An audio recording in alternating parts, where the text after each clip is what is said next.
بسم الله الرحمن الرحيم اللهم كن لوليك الحجة ابن الحسن صلواتك عليه وعلى آبائه في هذه الساعة وفي كل ساعة وليا وحافظا وقائدا وناصرا ودليلا وعينا حتى تسكنه أرضك طوعا وتمتعه فيها طويلا. بسم الله الرحمن الرحیم وبه نستعین وهو خیر معین.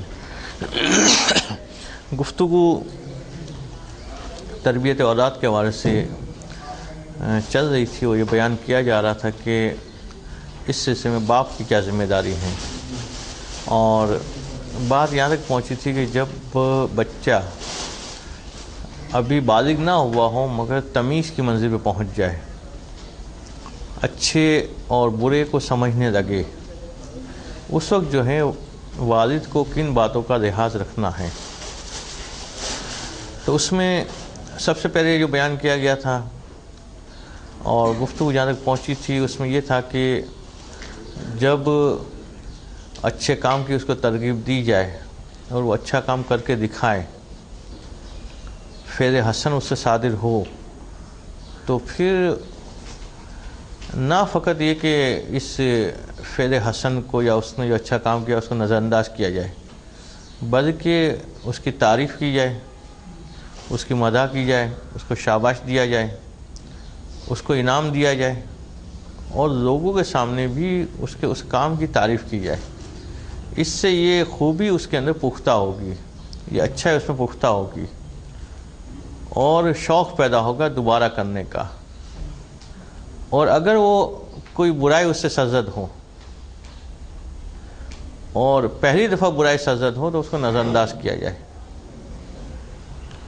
بلکہ اگر اس طرح سے اس نے وہ برائی کی ہے کہ وہ یہ سمجھ رہا ہے کہ ہمیں معلوم نہیں ہے تو ہم اظہار بھی نہ کریں کہ ہمیں معلوم ہے، نہ کسی اور کو بتائے، نہ کسی کے سامنے اس کو رسوا کرے، بلکہ پہلے مرحلے میں اس برائی کو نظر انداز کیا جائے. البتہ وہ اگر دوبارہ کرتا ہے اس کو تو اس کے بعد اس کو نصیحت کرنی ہے اور اس برائی کے نقصانات کو بتانا ہے، اور اسے بتانا ہے کہ اگر یہ برائی لوگوں کے سامنے ظاہر ہو گئی تو پھر تمہارے کیا کیا مسائل پیدا ہو سکتے ہیں.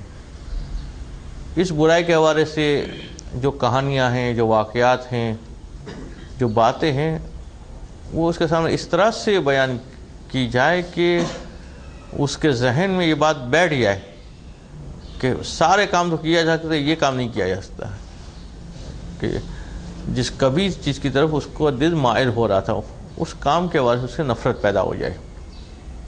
تو یہاں تک گفتگو ہوئی تھی ہماری، اور پھر عبارت کے اعتبار سے ساتھ ساتھ چلتے ہیں کہ اس کے ساتھ ساتھ کن باتوں کا لحاظ رکھنا ہے تمیز کے مرحلے پہ. اس کے بعد پھر بلوغ کی منزل آئے گی. تو دیکھیں دوسرا پیراگراف تھا پیج نمبر 182 کا، اور لائن میں جو ہے وہ چھٹی لائن میں پہنچے تھے. بسم اللہ الرحمن الرحیم.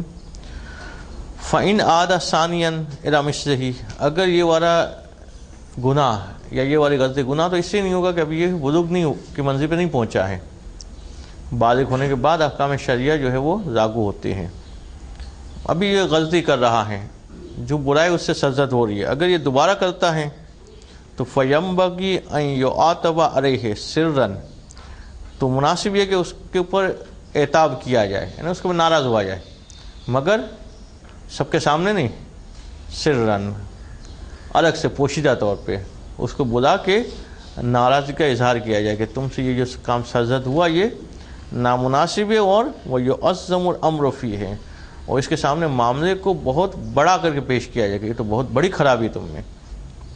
بعض اوقات بچے کی چھوٹی غلطی کے اوپر بھی اس کے سامنے اس غلطی کو بھیانک کر کے دکھانا ہوتا ہے تاکہ وہ کام جو ہے وہ دوبارہ اس سے سرزد نہ ہو، اس سے کہ ابھی ابتدائی عمر میں اس کو یہ نہیں پتا کہ یہ چھوٹی غلطی یا بڑی غلطی ہے۔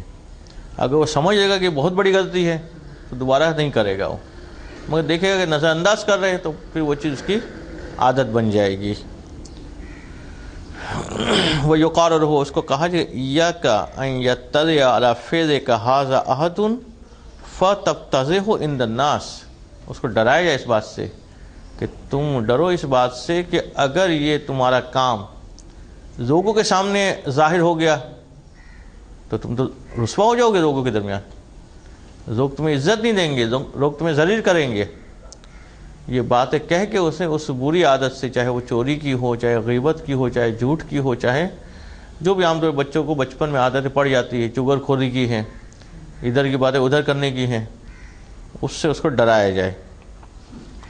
البتہ ولا یقصر العتاب علیہ حتی سقط وقع الکلام من قلبہ، مطلب زیادہ سختی نہ کی جائے، سختی میں خیال رکھنا ضروری ہے۔ حد سے زیادہ سختی، نتیجہ کیا نکلے گا؟ کہ نتیجہ نکلے گا کہ اب اس کے اوپر، اس کے دل پہ کلام کا اثر نہیں ہوگا، پھر بات کریں گے تو اثر نہیں کرے گی، اس سے زیادہ سختی نہ کی جائے۔ ہمارے یہاں معاشرے میں عام طور پہ افراط اور تفریط کا شکار ہوا جاتا ہے، سختی کرتے تو اتنی سختی کرتے ہیں کہ بعد میں بچے کو مارنے رکھتے ہیں، اور نہیں کرتے تو چھوڑ دیتے اس کے ہاتھ کے اوپر۔ تو دونوں کے درمیان کا راستہ اختیار کرنا ہے کہ اتنی زیادہ سختی نہ کرے کہ پھر کلام کا اثر ہی ختم ہو جائے۔ وَلَيَكُنِ الْأَبُّ حَافِظًا هَيْبَةً فِي الْكَلَامِ وَالْحَرَكَاتِ مَعَهُ، اور باپ کے لیے ضروری ہے کہ اپنی گفتگو میں اور اپنی حرکات میں اپنی ہیبت کو اولاد کے اوپر باقی رکھیں، ہیبت ختم نہیں ہونے پائے۔ اس میں وہی مسئلہ ہے جو ابھی ہم نے بیان کیا کہ بعض باپ اپنے اولاد سے اتنے فری ہو جاتے ہیں کہ بچے باپ کو مذاق اڑا رہے ہوتے، اس کو کچھ نہیں ہو رہا ہوتا ہے، اور بعض اتنے ظالم بن جاتے ہیں کہ باپ گھر میں داخل ہوا، بچے خاموش، اب کوئی بات کرنے کی ضرورت نہیں کر رہا ہے۔ یہ والا حصہ بھی غلط، وہ والا بھی غلط، بیچ کا راستہ کہ اس طرح سے ملائمت ہو کہ وہ اپنی باتیں کہہ بھی سکے، مگر ہیبت ہو کہ باپ کے سامنے کوئی غلط کام نہ کر سکے۔ تو ہیبت اور رعب و دبدبہ یہ باپ کا اولاد کے اوپر ہونا چاہیے کہ باپ کی مذاق نہ اڑا رہی ہو اولاد، مگر بالکل جو ہے ظالم و جابر بن کے بھی نہیں رہنا ہے کہ باپ گھر میں داخل ہوتی سناٹا ہو جائے کہ اب کہیں سے آواز نہیں آ رہی۔ دونوں چیزوں کے درمیان کا راستہ ہو۔ وَيَنبَغِي لِلْأُمِّ أَن تُخَوِّفَهُ بِالْأَبِهِ، اور ماں کے لیے مناسب یہ کہ وہ بچوں کو باپ سے ڈرائے۔ اب تو خیر الٹا معاملہ ہوتا ہے کہ باپ بچوں کو ماں سے ڈرا رہا ہوتا ہے، مگر ماں کے لیے مناسب ہے کہ ماں جو ہے اس کے ساتھ ممتا جڑی ہوئی ہے، ماں کے ساتھ رحم دلی جڑی ہوئی ہے، مگر ماں جو ہے وہ بچوں کو باپ سے ڈرائے کہ مثلا باپ کے سامنے جو ہے وہ کوئی غلط کام کرنے کی ضرورت نہ کرے، اگر وہ ماں کے سامنے کر بھی دیتے ہیں تو۔ اور بتا غلط کام غلط کب تک رہے گا؟ جب تک احکام شریعہ جاری نہیں ہوتے، پھر تو ظاہر بات ہے وہ غلط کام حرمت کے دائرے میں آئے گا تو حرام ہو جائے گا۔ تو ماں کا البتہ ذمہ داری آئے گی اپنے مقام پہ کہ اس کو کیسے ڈیل کرنا ہے، ایسا نہیں اس کو بھی خود ہی چھوٹ دینی ہے کہ مثلا باپ گھر میں داخل نہیں ہوا تب تک ہر ڈرامے دیکھے جا رہے ہیں، باپ گھر میں داخل ہوا تو ٹی وی بند ہو گیا، پھر جو ہے نوحے سنے جا رہے ہیں۔ تو اس کی بھی اپنی ذمہ داری ہے، مگر اس کی ذمہ داری میں ایک یہ بھی ہے کہ بچوں کے اوپر باپ کے وقار کو باقی رکھے۔ وہ یہ خود عورت کا اپنا طریقہ ہوگا، اگر وہ شوہر سے بدتمیزی کر رہی ہوگی اور پھر بچوں سے توقع کرے کہ وہ باپ سے بدتمیزی نہ کرے تو یہ نہیں ہوگا، اسے خود احترام کر کے دکھانا ہوگا۔ اور اس سے برعکس بھی ہے کہ شوہر اگر اپنی بیوی سے بدتمیزی کر رہا ہوگا تو بچے بھی اپنی ماں سے بدتمیزی کر رہے ہوں گے۔ یہ نہیں ہو سکتا کہ وہ شوہر کہے کہ بھائی میں تو کر سکتا ہوں، میری بیوی ہے، بچوں سے کہے تم نہیں کر سکتے، تمہاری ماں ہے۔ اس کا ابھی اس عمر میں نہیں ہے کہ وہ یہ فرق سمجھ سکے، وہ تو صرف طریقہ سیکھ رہے ہیں ماں باپ سے کہ آپس میں گفتگو کیسے ہوتی ہے. اس نے دیکھا کہ باپ نے ماں کو یہ کہا تو بچہ بھی یہی کہے گا, اور ادھر دیکھا کہ ماں نے باپ کو یہ کہا تو بچہ بھی یہی کہے گا. تو اگر لڑنا جھگڑنا بھی ہو بالفرض میاں بیوی کو, تو بچے کو اسکول بھیجنے کے بعد پھر لڑے, یا بچے کو پہلے سلا کے پھر رات کو آرام سے لڑے. بچوں کے سامنے لڑا جائے گا تو جو کلام وہ آپس میں کریں گے وہ بچے سیکھیں گے, اور اسی کلام سے وہ اپنے ماں باپ سے گفتگو کریں گے. اگر کسی کو تجربہ کرنا ہو تو وہ کر دے, ہوگا یہی. اسے کو انہی چیزوں کو کیچ کر رہے ہیں, انہی چیزوں کو دیکھ رہے ہیں, یہی لہجہ اپنائیں گے وہ, اس میں کوئی تبدیلی نہیں آئے گی. کوئی ایک مثال بھی ایسی لانا مشکل ہے کہ جو کہے کہ ہم لوگ آپس میں تو لڑتے ہیں بچوں کے سامنے, ہمارے بچے بڑے اخلاق سے ہم سے باتیں کرتے ہیں, بچے بڑے آداب کا خیال کرتے ہیں. تو یہ ہوتا ہی نہیں ہے, اسے بچے وہیں سے سیکھ رہے ہوتے. تو باپ کی ذمہ داری الگ ہے, ماں کی ذمہ داری الگ ہے اس میں. وَيَنبَغِي أَن يَمْنَعَ مِن كُلِّ مَا يَفْعَلُهُ خَفِيًّا. اور دوسری بات ہے کہ باپ بچوں کو یہ بھی سکھائے جب تمیزدار ہو جائے تب, کہ کوئی بھی خفیہ کام نہیں کرو, جو کرنا ہے سامنے کرو, ہمارے چھپ کے کوئی کام نہیں کرو. کمپیوٹر بیٹھنا ہے سامنے بیٹھو, نیٹ کھولنا ہے میں سامنے کھولو. خفیہ کام کی عادت جو ہے بچوں میں نہ پڑے, کہ ہر کام جو ہے سامنے کرنے کی عادت پڑے. فَإِنَّهُ لَا يَكْفِيهِ إِلَّا وَهُوَ يَعْتَقِدُ أَنَّهُ قَبِيحٌ. اسی لیے بچہ چھپ کے کوئی کام نہیں کرتا, مگر وہی کام کرتا ہے کہ جو اس کے ذہن میں یہ ہوتا ہے کہ یہ کوئی غلط کام ہے. غلط کام ہوگا اس کے کوشش بچے کی یہ ہوگی کہ یہ چھپ کے کرے. اگر صحیح کام ہوتا تو سامنے کرنے میں اس کو کوئی شرم محسوس نہ ہوتی. تو فائزہ ترک یعدد فعل قبیح ہے کہ جب اس خفیہ کام کو وہ ترک کرے تو اس کی تعریف ہونی چاہیے, مگر اگر وہ ترک نہیں کرے تو پھر اس کو سمجھایا جائے اور بتایا جائے کہ خفیہ کام وہی ہوتا ہے کہ جو لوگ دوسروں سے چھپانا چاہ رہے ہوتے ہیں, اور دوسروں سے وہی چیز چھپانا چاہ رہے ہوتے ہیں کہ جس کو وہ اپنے اعتبار سے کبھی سمجھ رہے ہوتے ہیں. وَيُعَوِّدُ الْوَقَارَ وَالطُّمَأْنِينَةَ فِي الْمَشْيِ وَالسَّائِرِ الْحَرَكَاتِ وَالْأَفْعَالِ وَعَدَمِ كَشْفِ أَطْرَافِهِ. اور پھر بچوں کو چلنا بھی سکھائیں جب تمیزدار ہو تو چلنا تو پہلے سیکھ چکا ہوگا کہ 10 سال کے بچے کو چلنا نہیں آتا, کہیں اب چلنے میں سکھانا ہے کہ کیسے چلا جاتا ہے, کیسے وقار اور اطمینان کے ساتھ چلا جاتا ہے. اگر بزرگوں کے ساتھ چل رہا ہو تو ایسا نہیں آگے آگے بھاگ رہا ہو, اس کو سکھایا جائے کہ بڑوں کے ساتھ چلنے میں بڑوں سے آگے آگے نہیں بھاگتے ہیں, اور نہ بڑوں سے اس کے پیچھے رہ جاتے ہیں کہ بعد میں ڈھونڈنا پڑے کہاں چلا گیا بچہ, بلکہ بڑوں کے ساتھ ساتھ مگر اس طرح سے کہ قدم سے قدم نہ ملا ہو, قدم سے تھوڑا سا فاصلہ ہو, تھوڑا سا پیچھے ہو. یہ وقار اور طمانینہ اسے چلنے میں سکھائی جائے, اور تمام حرکات کے اندر کہ جلد بازی نہ دکھائے بلکہ وقار و اطمینان سے سارے کام کرے. بولنے کے لیے ایک دم سے نہ بولے, جب اس کی باری آئے بولنے کی تو پھر جو ہے وہ بولے. اسی طرح سے دیگر کاموں کے اندر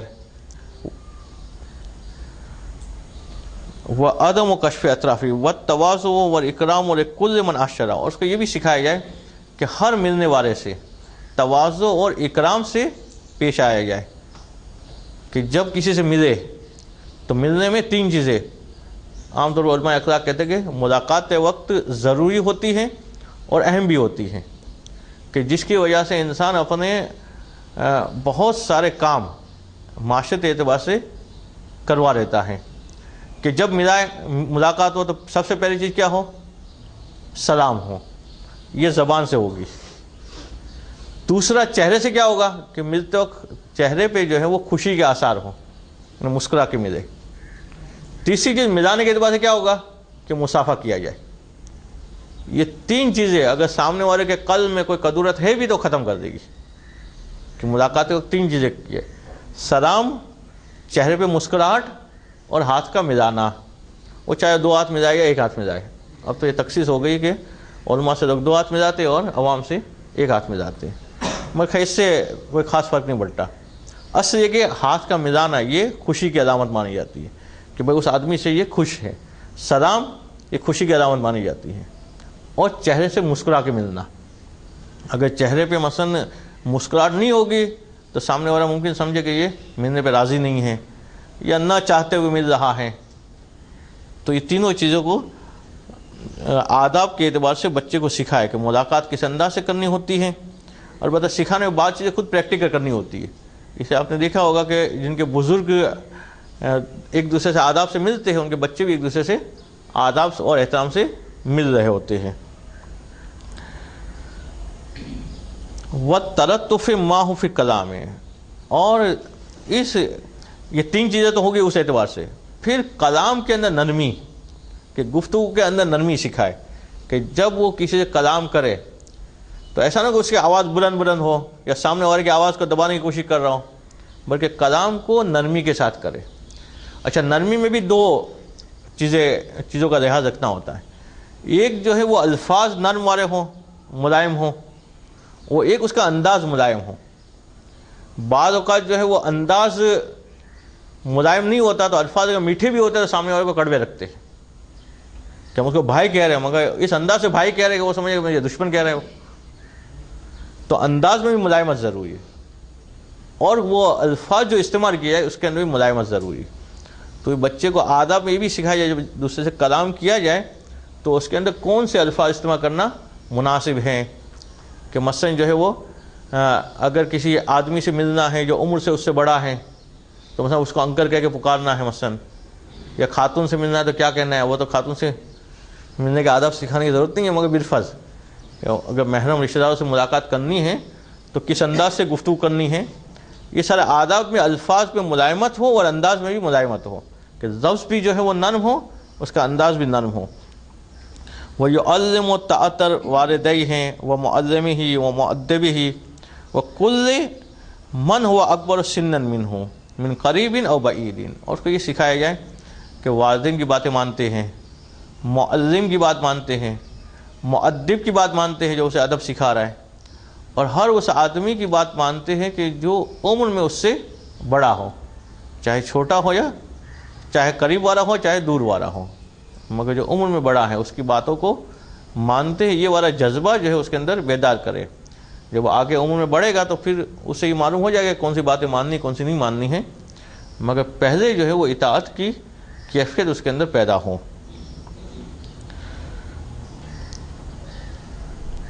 وَيُعَوِّدُ النَّظَرَ إِلَيْهِمْ بِعَيْنِ التَّعْظِيمِ وَالْجَلَالَةِ وَالتَّرْكِ الرُّعْبِ بَيْنَ أَيْدِيهِمْ. اور اس کو یہ سکھایا جائے کہ جب بھی بڑوں سے ملایا جائے تو بڑوں کی عظمت کا لحاظ رکھتے ہوئے اپنی نگاہوں کو جھکا کے رکھے، بڑوں کی تعظیم کا لحاظ رکھے، بڑوں کے جلال کا لحاظ رکھے، اور اس کے سامنے کوئی ایسا کلام نہ کرے کہ جو آپس میں دوستوں میں جو کلام کیا جاتا ہے. اور اسے یہ بھی سکھایا جائے کہ ایک تو ذرا اوپر نظر اٹھا دے، نیچے کی لائن مس ہو جاتی ہے. ایک سروات پڑھے محمد.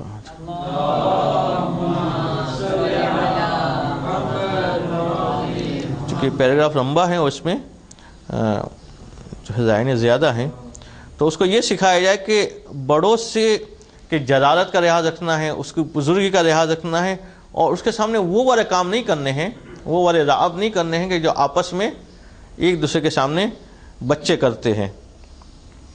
اور اسی طرح سے ایک اہم بات بھی بتا رہے ہیں کہ وَيَمْنُعُ مِنَ الْفَخْرِ عَلَىٰ أَقْرَانِهِ بِشَيْءٍ مِمَّا تَمَلَّكَهُ نَفْسُهُ أَوْ وَالِدُهُ. اور وہ بچے کو منع کیا جائے کہ وہ فخر نہ کرے کسی بات کے اوپر اپنے اقران کے ساتھ، اپنے دوستوں کے ساتھ، کہ میں فلاں کا بیٹا ہوں، یا میرے پاس فلاں چیز ہے، یا میں تو بڑے گھر میں رہتا ہوں، یا میرے پاس تو گاڑی ہے. یہ فخر کی عادت جو ہے بچوں میں نہ پڑنی چاہیے. اس سے جو اس کو روکا جائے، اس کو منع کیا جائے. وَيُخَوِّفُ مِنْ أَخْذِ شَيْءٍ مِنَ الصِّبْيَانِ أَوِ الرِّجَالِ. اور اس کو اس بات سے خوف زدہ رکھا جائے کہ وہ کسی بچے سے کوئی چیز دے یا کسی بڑے سے کوئی چیز دے، اسے بچپن سے دینے کی عادت رکھی جائے، اس کو لینے کی عادت نہ رکھی جائے، لینے سے جو ہے اس کو روکا جائے. او یذکر له ان الرفۃ فی العطاء والاخذ لوم وخصۃ ومہانۃ وذلۃ. اور اس کے ذہن میں یہ بات ڈالی جائے کہ عطا کرنا فضیلت ہے، دینا کسی کو یہ فضیلت ہے، لینا یہ پستی ہے، ذلت ہے، برائی ہے، خرابی ہے. یہ اس کے ذہن میں بٹھا جائے. اگر بچہ کہے کہ میں آج فلاں کا لنچ کھا کے آیا ہوں اسکول میں تو مذمت کی ہے، تو بری بات ہے. وہ کہے کھلا کے آیا ہوں، کہا وہ اچھی بات ہے. اس میں اس کی اور جو ہے تائید کی جائے. بعض جگہ میں معاملہ الٹا ہوتا ہے, کہا بچہ بڑا چالاک ہے ہمارا, کہ وہ ہمارا لنچ دے کے نہیں جاتا گھر سے, کہا کیوں, کھا کے آ جاتا ہے, وہ اپنا کر دیتا ہے خود ہی. تو یہ دوسروں سے مانگنا, دوسروں کی چیزیں دینا, یہ پستی ہے, یہ بری عادت, یہ اس کے ذہن میں ڈالا جائے. دینا, عطا کرنا, یہ فضیلت ہے, یہ پہلے سے اس کے ذہن میں ڈالا جائے. یہاں تک کہ فَإِنَّهُ دَابُّ الْقَلْبِ, وہ سخت جملہ استعمال کیا ہے مصنف نے, کہ یہ مانگ کے کھانا ایک کتوں کی عادت ہے, کہ داب القلب, کہ کتے جو ہے وہ اسی طرح سے کرتے ہیں کہ اِذْ ہُوَ يَتَبَسْبَسُ فِي انتظار لقمۃ, کہ وہ کوئی کھا رہا ہوتا ہے تو اس کے سامنے زبان نکال کے انتظار کر رہا ہوتا ہے کتا کہ کوئی لقمہ دے دے اس کو. تو یہ مانگ کے کھانا, کسی سے امید رکھنا کہ جی, تو اس کی وفاداری کی برائی نہیں بیان کر رہے ہیں, اس کی اس صفت کی برائی بیان کر رہے ہیں کہ خود محنت نہیں کرتا. باقی جانور آپ دیکھیں گے خود ڈھونڈ رہے ہوتے ہیں کھانا, یہ کسی کی ہڈی کے انتظار میں ہوتا ہے کہ کوئی دے اسے تو کھائے. تو ہر جانور میں کچھ خوبیاں ہیں, کچھ خامیاں ہیں, اور شاید اسی وجہ سے کہ انسان جو ہے اس سے عبرت حاصل کرے, کہ اس کی خوبی کو اپنانا ہے, اس کی خامی کو جو ہے وہ نہیں اپنانا ہے.